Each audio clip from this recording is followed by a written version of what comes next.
especially when my nervous system is really, really ramped. Sitting and meditating is not an option. And I need to move my body in order for my nervous system to calm down. And yoga is a moving meditation. Welcome back to Educator University. Teaching demands a lot from us, not only mentally, but also physically. Today's guest, Rachel Lundberg, is the founder of Yoga Oak University and has a studio called Thrive Yoga and Wellness. She's revolutionizing yoga with her alignment-based yoga specialist certification and InBodyWise yoga program, a gentle, inclusive approach that helps people of all ages and abilities prevent injury, reduce stress, and build resilience through mindful movement. Welcome, Rachel. Thank you. I'm super excited to be here. Yeah, so glad you're here. I think sometimes teachers hear yoga and they might think this isn't for me. I don't know if I have the ability level or I'm the demographic for this. And you've kind of been revolutionizing that idea with how you do yoga. You know, I've been teaching for 20 years now, and the biggest thing that I hear people say is, I'm not flexible enough for yoga, and or they have an idea of what yoga is based on what they see on social media or what they see, in some of their local studios or gyms. And yoga has been created in our social media system as something, meant for really flexible, really fit people. But the truth is that yoga is becoming more and more prescribed for people to help them with stress reduction and also with building strength and flexibility. And so when I encounter anyone, teacher or otherwise, that doesn't feel like yoga is something that they can access, I like to reassure them that when you find the right class and the right teacher, you will find that yoga will give you whatever it is that you're needing. So if you're looking for stress reduction, it will be available to you. If you're looking for strength or flexibility, it will be available to you. And one of my passions is just getting people educated on how to find that right kind of class, right kind of teacher to help them feel comfortable enough to give it a try and see if it's something that will really assist them. And that's the hardest part sometimes is getting to the studio and making that choice to try a class, because if you try the wrong one, then you may not want to come back. It happens a lot because a lot of times, we hear either through friends or family or even our healthcare providers, you should be doing yoga. But yoga is not a one size fits all, and it's not a one style. There's multiple different styles, and it can feel overwhelming.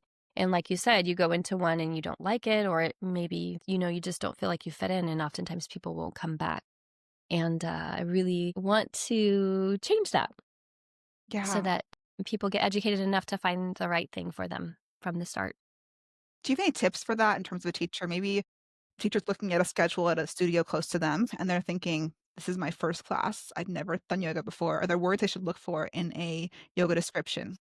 That's a great question. Yes. So any class that says flow vinyasa, which is just a Sanskrit word for flow, basically. Any of those classes that say flow or vinyasa are going to be faster moving classes where they sync movement with breath. So basically, it's not always that quick, but oftentimes it'll be one movement with one breath. And so you can imagine that it's going to move fast. There won't be a lot of times for transition and or modifications. That's also highly teacher dependent, but just generally across the board, if you're looking and you want something that's moving more slowly, that's going to give you more options, I wouldn't start out with a flow or a vinyasa. I would choose something that says either hatha, or hatha just means movement, but hatha tends to be a class that's going to focus more on the moves themselves rather than moving through all the postures really quickly. So looking for words like hatha or something that says along the lines of foundations, or it might even have slow in the title, or beginner yoga, not because you're necessarily a beginner, but it's a great place for you to start so that you're not thrown into the deep end right away. And I think that's what happens for a lot of people is they want to try it, but they take a vinyasa or flow class right away and they get thrown into the deep end, and it can be overwhelming. Flow and vinyasa are really intended for more advanced and practitioners of yoga that have learned the foundations already. Those are great things to think about, because if you've never done yoga before, vinyasa is a word that you never heard before. You may be like, I don't know what that means, right? So I think that that's really good for us just to kind of give that baseline. Maybe don't look for those classes for the first class you're going to do. Do something a little more. Yeah. Yeah. Because also the flows and vinyasas are a little bit more, I'm going to use the word choreographed. And so people that have been practicing for a while, they understand where they're going next, right? The ones that have been going to class and they've been practicing. If you're just getting started, I don't know if you've ever experienced this. I know I have, where I've gone to like some sort of fitness class or dance class and like everybody in the room knows the moves, but I don't. And I just feel like I'm flailing all over the place. It's kind of what tends to happen if we just jump ourselves right into a flow class. Doesn't mean it will, but yeah. But if you're feeling a little bit of trepidation, it's probably not the best place to start. Yeah, yeah. My favorite kind of yoga is 26 and 2 class, which you might be like, what's that? But that's pretty intense. So again, like classes that you're not maybe don't have the words gentle or what were the words you had? Um, Slow, hatha, foundations. I'm trying to think of other things that I've heard people call classes. Alignment. If you can see the word alignment in the description, that's typically means that your teacher's going to be paying attention to how the poses are set up. And that's a really big keyword. and they give good cues. They're gonna give good cues for you how to get in and out of the Cues. pose. Yeah. Hmm. Yeah. Any type of description that includes words like modifications, those are good classes. So modifications, alignment, slower, not slow meaning easy, because everybody that goes is, unless you're looking for a very, very easy class in the sense of not, maybe you're just lying around, and there are classes like that. And those are great where you're really just there to relax. But slow doesn't always mean it's going to be super easy. It just means it's going to be slower Yeah. and often more precise. Would you suggest a yin class for a beginner, like someone just starting? Would that be a good class to start, or what do you think about that? Depends on what you're looking for. So if you're somebody that is looking to learn how to reduce some stress and you're not looking for a lot of physical exertion, a yin class is a good option because you're going to be doing a lot of long holds in poses that are meant to help calm and reset the nervous system. So I often will refer brand new students to a yin class in addition to, I teach foundations, so that's my specialty. I teach beginners and just the foundations of yoga in general. But if they want to try other things, I say a yin is a great option. So good, also a good option if you're listening to try that as well. Absolutely. And or restorative is another word you could look for if you're looking. I mean, the word restorative in and of itself says a lot. Yin, we don't often understand what that means. Yin is soft. It's intended to be soft and slow. Restorative is similar to yin in that way, like it's supported, relaxing postures. And it's based on the yin and yang, right? Kind of that dichotomy hmm of the two things, right? Yeah, the yin is considered more the feminine and the yang is considered more the masculine. And so a yang practice, just not necessarily male and female, but those energies, a yang practice is going to be more vigorous. A yin practice is going to be more fluid and slow. Yes. So now that someone is listening, thinking, okay, now I know how to get to the studio, I know what class to choose, but is it for me? And I think one of the things teachers don't realize is they're probably carrying a lot of stress they don't even realize. The things that they're thinking, like maybe certain pains in their body or the way they're breathing, something like that, where it's like they don't even know that they're stressed and they need yoga. Yeah, there's a couple things that really stand out to me that we can start to recognize it throughout our day. Um, that can indicate that our nervous system is revved up quite a bit. One of those is rapid breath. So if you or a stop of breathing. So at various times in my life when I have felt really stressed, I've noticed that I would kind of stop breathing. Of course, you're breathing. It's just that your breath becomes very shallow and you breathe pretty much just to the top of your chest. And that's fight or flight breath.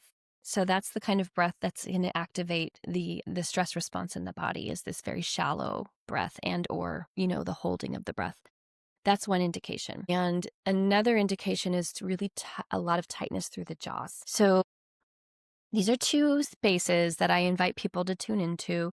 Obvious one is breathing, because I think we know, even though we might not recognize that we're not breathing, when just with this little tip of awareness, for example, like anytime you stop at a stop sign or, when you're in the classroom, you have like a touch point that you check in. How's my breathing? Maybe it's when you go take a bathroom break and you're just like, how am I breathing? And notice, am I breathing low and shallow, or am I taking slow and steady breaths? Slow and steady breaths are not the same as deep breaths. We get caught up with wanting to take deep breaths, and that's too much for the nervous system to start with. If you're going from really shallow breath to all of a sudden really deep breaths, it's stressful for the body. So we really want to ease our way into a deeper, slower breath by basically just noticing first, okay, I'm really breathing shallow and or I'm holding my breath. So what I'm going to try to do is pay attention more. Do you want me to go ahead and just give a tip right now? Sure. Yeah, go for it. Okay. Yeah. Is pay attention to just exhaling. Okay, let's do it together. Do you want to do that? Yeah. So oftentimes we pay attention to the inhale, and something that we don't know, most of us don't recognize, is the inhalation is an activation of the body. We need it. Okay. The inhalation activates the nervous system. The exhalation is the relaxation. So, of course, we have to inhale, but I ask people to shift their focus to the exhale. So just you take your inhale and then really pay attention to your exhale. And then, of course, you'll have to inhale at some point. But I really just want you to pay attention to that exhalation. Long, slow, steady exhale. Just do one more. The inhale can be whatever size of inhale. Exhale, long, slow, and steady. When I do that, I don't know about you. I mean, looking at you, it looked like you got a little more relaxed and more at ease. Yeah, I But did. the exhalation is the magic. The exhalation is the magic. And sometimes people will teach, take a 4-second or a 4-count inhale, pause, and then try a 5-count exhale. So we just want our exhalation to just be a little bit longer than our inhale, but the focus to be on the exhale so that we are actually letting our nervous system know it's okay to relax. Naturally, when you focus on the exhale, you will naturally take a deeper inhale without needing to try. Like, gotta take a deep inhale. So it shifts, it works really well for people who have a difficulty breathing too, like an asthmatic person or something like that. You want to focus on the exhalation, not the inhalation. That is so powerful. And I've done a lot of breathing things in my life. That's the first time anyone's ever said focus on the exhale in that way. And I find it very freeing because the counting thing sometimes stresses me out when I'm already stressed. Right? I'm like, I don't want to count. So just focus on the exhale for me is just very centering and grounding. So I love that for people listening, just such an easy thing for them to kind of hold on to. Yeah. Yeah. And it's like, you just, am I exhaling?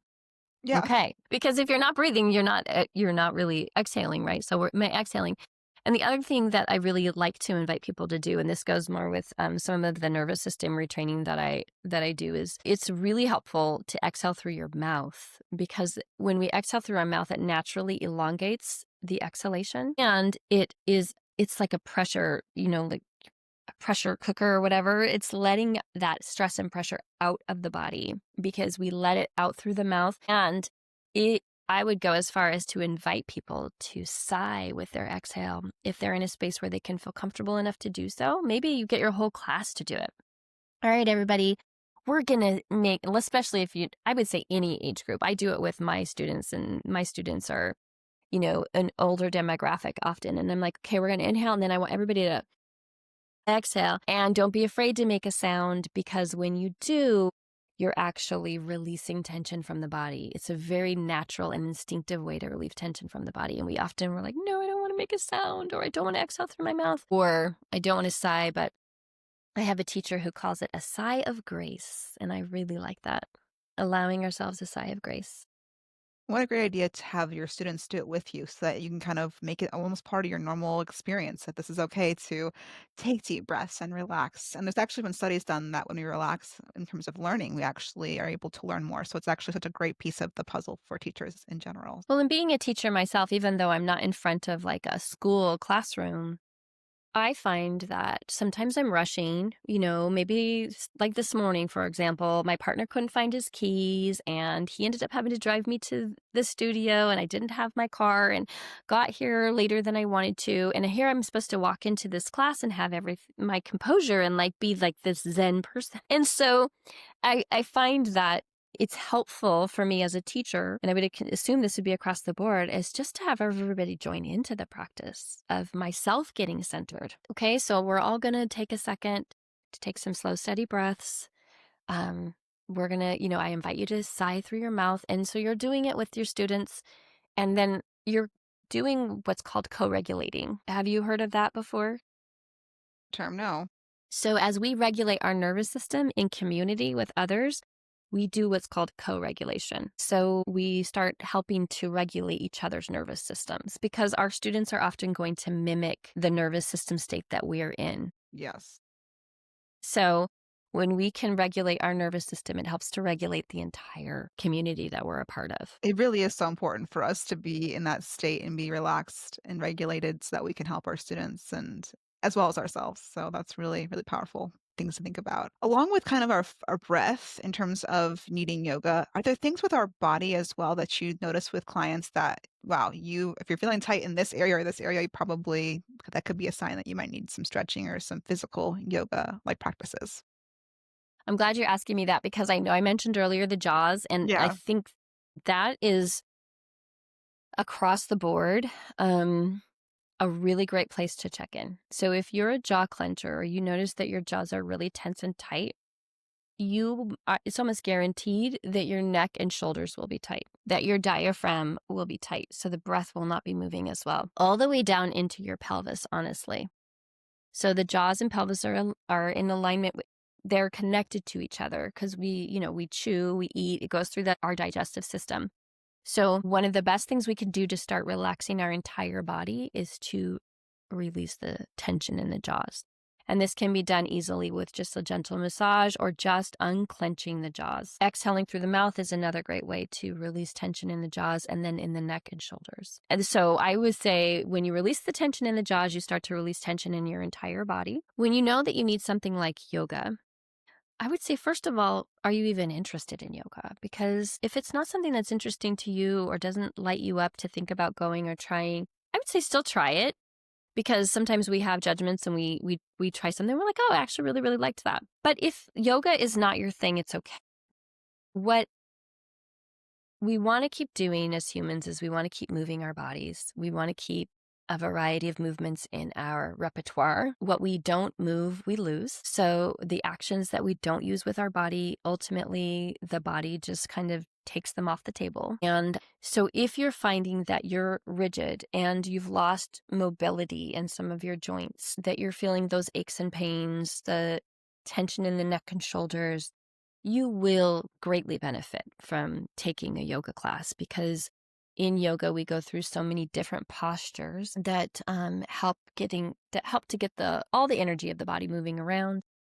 We start to strengthen the weak areas and loosen the tight ones. And like I said, if you earlier, whatever you go into yoga for, yoga will typically gift to you through the practice, whether that's more flexibility, more balance, more strength, more relaxation. Yeah. Have you heard from clients as well? Not only does it help them physically, but you mentioned relaxing, but what about focus and energy? Do you find that that's also a benefit that you're hearing when people start practicing yoga?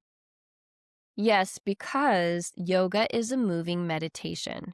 And we hear a lot about sitting and meditating. And I don't know if about you, but I know for me at certain times in my life, especially when my nervous system is really, really ramped, sitting and meditating is not an option. And I need to move my body in order for my nervous system to calm down. So, and yoga is a moving meditation. So when we're doing the poses in the practice, hopefully, if not the first time we try it, but maybe a few times in, we start to get more present into the right now moment of our body. Our body lives in the present moment.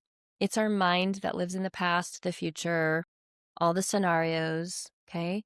But our physical body is right here with you in this moment. As obvious as that sounds, we don't think about that very often. And your breath is in the right now moment. Your breath is not in the past, it's not in the future, it's happening right now. And so the more we can connect to that idea that presence, and that happens in our yoga practice because yoga practice when we're on the mat calls us into a presence to how our body is moving, presence to how we're breathing, a presence to the words of the teacher.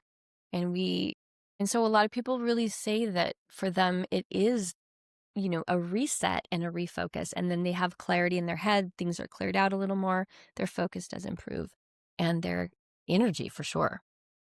Yeah, and I think that that's why, in a way, this podcast, for me personally, I found that for myself. And that's why I think I wanted to talk to you about this and bring you on because I have found that for myself as a teacher. Maybe just my personality. My brain is always moving at a million miles an hour. And so for me, especially a class after school, for me seems to be one of the best things because it just puts my mind at ease. And then I actually sleep better, which of course creates better focus for the next day. So it's kind of this big positive circle that I feel grateful for.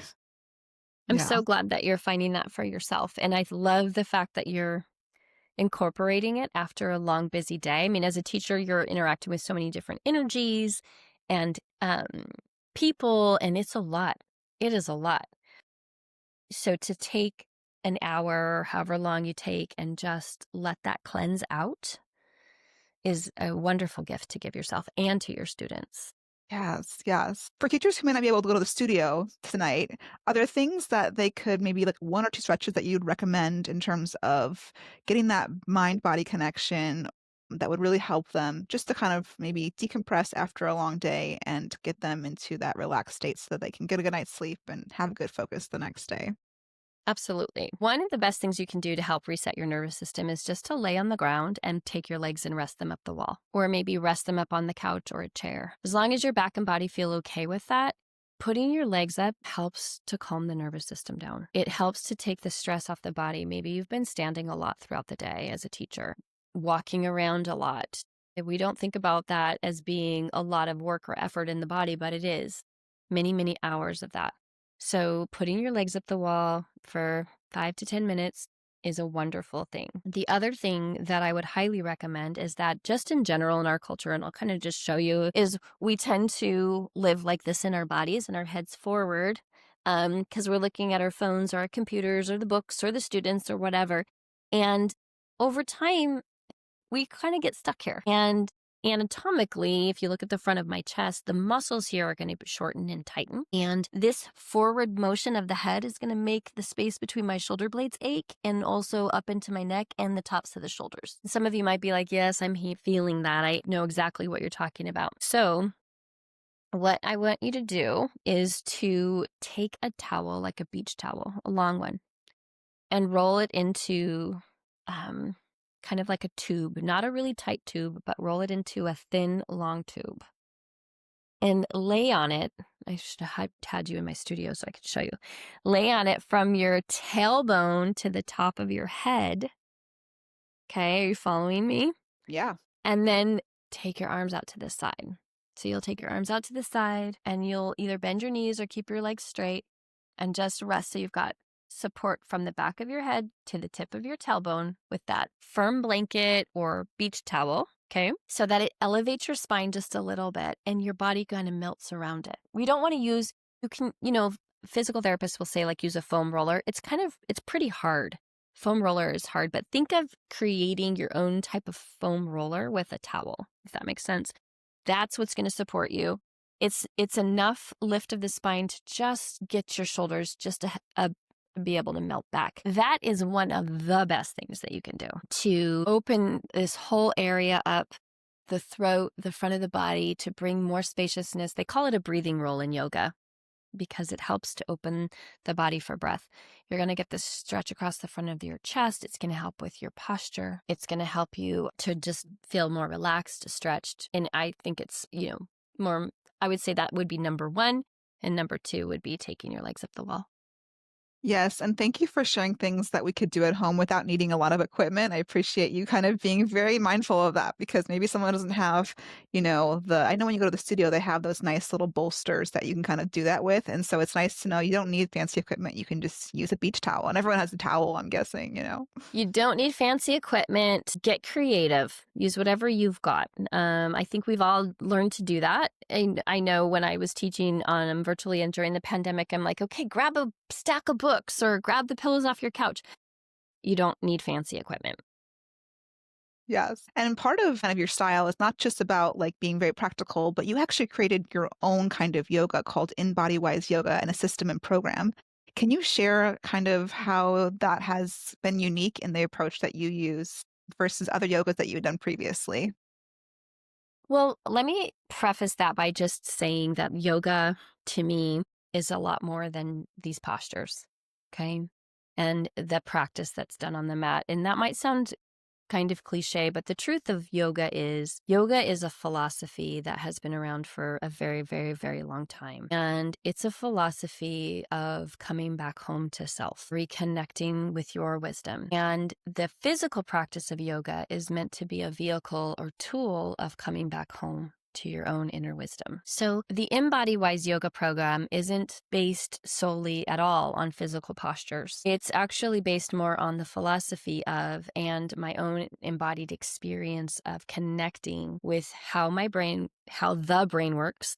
And I'll tell you why I say mine, because it's fairly personal how this came about, but how the brain works, how the body works in order to connect us with how the heart interacts with the world and with us. So I'll just briefly share that I'm in my late 20s and all through my 30s, I was chronically ill and with a nervous system dysregulated chronic illness. That said, I had been diagnosed with a million things under the sun with really no recourse as to how to feel better or to get better. And I tried and tried and tried everything. And I was a yoga teacher at the time. So it's not that, and I was doing yoga. But what I came to understand is it wasn't just the postures of yoga that were needed for me, but a real understanding of the machinery that we as humans are working with and how to, and this research is now so prevalent that it's not going to be quite as phenomenal as when I heard of it the first time. But when I heard the word neuroplasticity,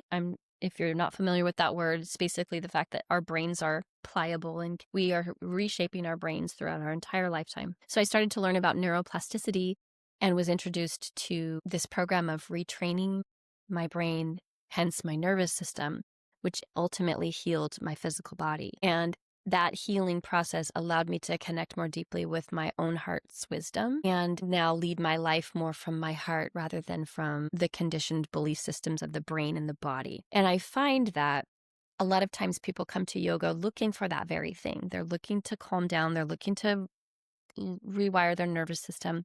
And sometimes just being on the mat isn't enough. And we need to understand, okay, this is technically and scientifically how your brain works. And when we can understand how the brain works, then we can understand how we can use neuroplasticity to our advantage. So that's InBodyWise Brain is teaching about the brain and the nervous system. InBodyWise Body, I have it in 3 sections.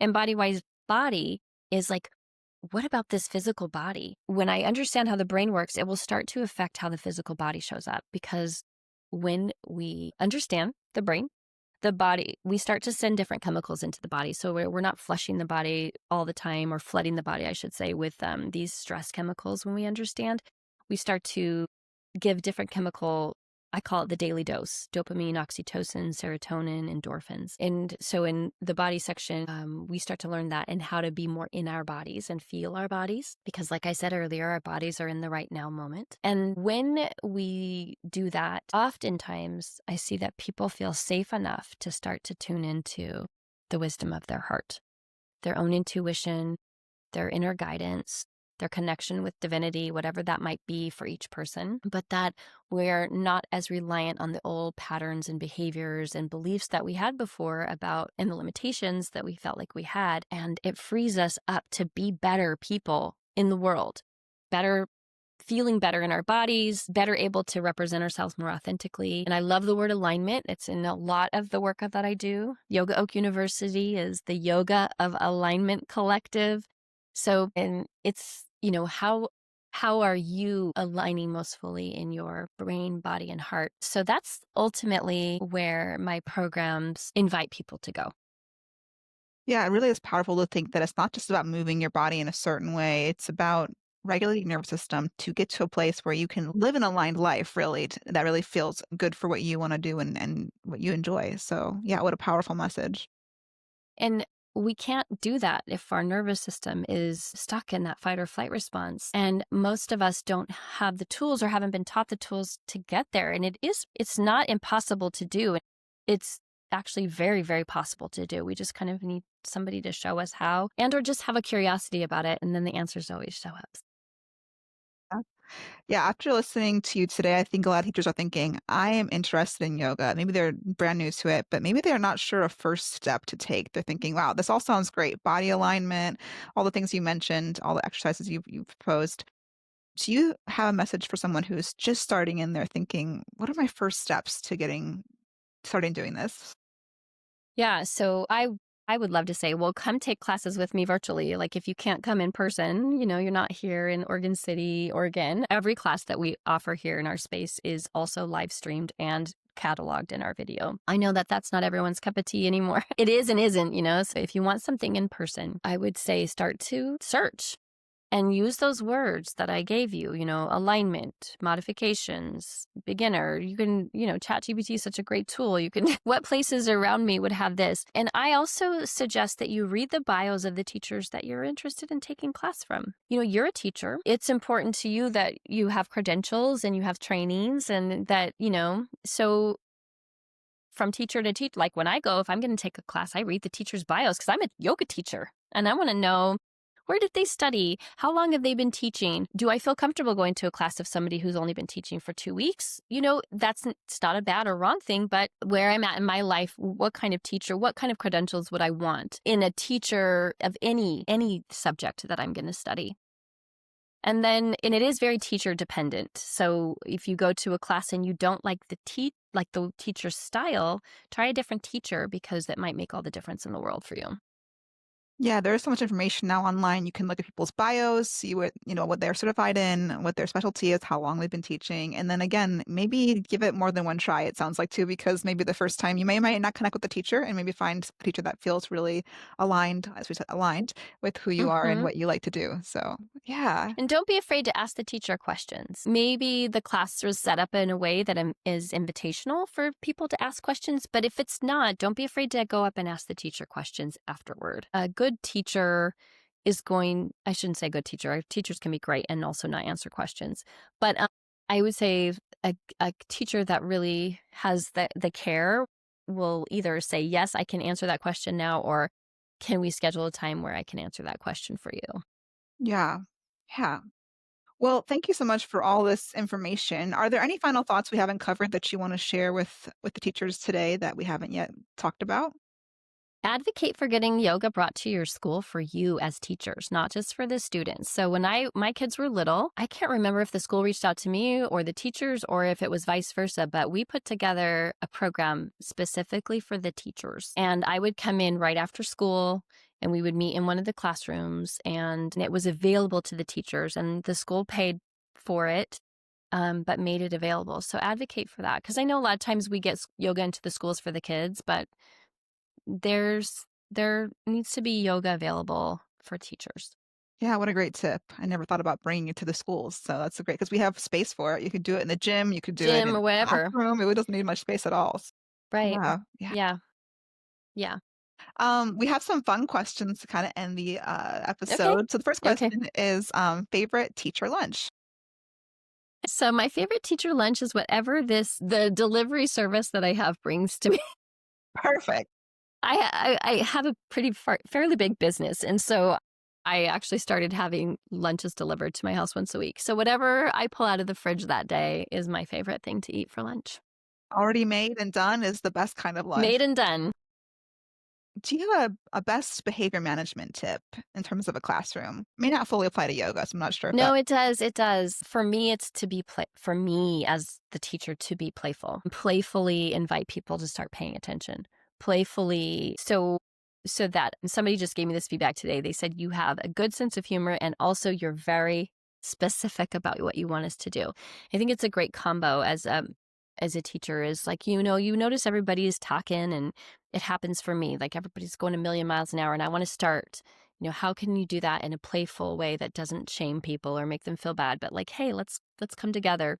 So, and staying relatable in the sense of like, I'm a human. And so I really try to normalize the fact that I also am just a human being here, but I happen to be at the front of the room and we're all in this together. Yeah, what a great message. A teacher that made a difference in your life. So many. I had a teacher. It was actually my dance teacher when I was in high school, and I've had many teachers that have made a difference. But I was I studied dance quite a bit, and even though I loved dance, I didn't technically have all the skill that a lot of kids that had grown up dancing, in the studios and things had. And my senior year of high school, she was a fairly newly graduated teacher from college, and she really just encouraged me. I saw in me something that I didn't see in myself and reflected that back to me and made me feel like I could do what I wanted to do. Just that confidence being reflected back to me, it calmed my nervous system enough to really shine and really see that I did actually have not only talent, but a deep passion for dance and for what I would end up pursuing in my career, which is movement. And so she really had a big impact on me. And it's because she didn't make me feel stupid for the things that I didn't understand yet, but made me feel empowered to where I wanted to try more. I Yeah. wanted to learn more. And it led into your career field, which is pretty incredible. Yeah, it did. It has. Last lesson you've taught. Today, I just got done teaching a class today. The last lesson I taught was I taught people how to do what's called a step through in yoga. It's one of these kind of fancy, you kick your leg up and you swing it all the way through. At least it looks like it's easy. And I teach people how to do it when you've got a chest in the way and a belly in the way. And maybe your legs don't work that way. And so I basically am always teaching people that things can be modified and they need to be tailored to make sense for you. Yes. Yes. Well, thank you so much for sharing all this information. The teachers listening are going to be excited to maybe start a practice of their own. And of course, they're going to want to potentially reach out to you and see where you're at. So could you share where you're at and where they can find you? Yeah, so you can reach me through two different methods. You can go to yogaoakuniversity.com. That's my online university. I train teachers on that platform to become yoga teachers. And that's where I also offer my InBodyWise programs.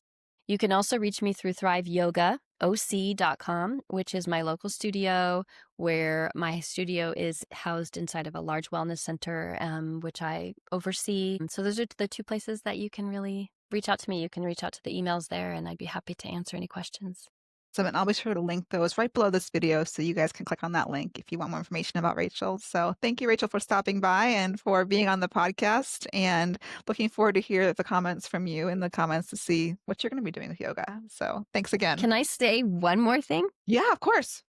Yes. So we allow people when they're taking their first class to take it for free. And I think a lot of people believe they have to do it in person and you don't. So when you go to the Thrive Yoga OC website, there's a pop-up and it says free class. If you click on that, even if you live in Minnesota, you will receive a free class pass and you can apply that to any class that you'd like to take live stream. Even if you can't come to the live stream class, it'll email you the class and you can do it at home on your own later. Yeah, very generous of you. Yeah, so if you're listening now, just go try a class. You can do it at home. You can do it for free, Rachel. Thank you for doing that.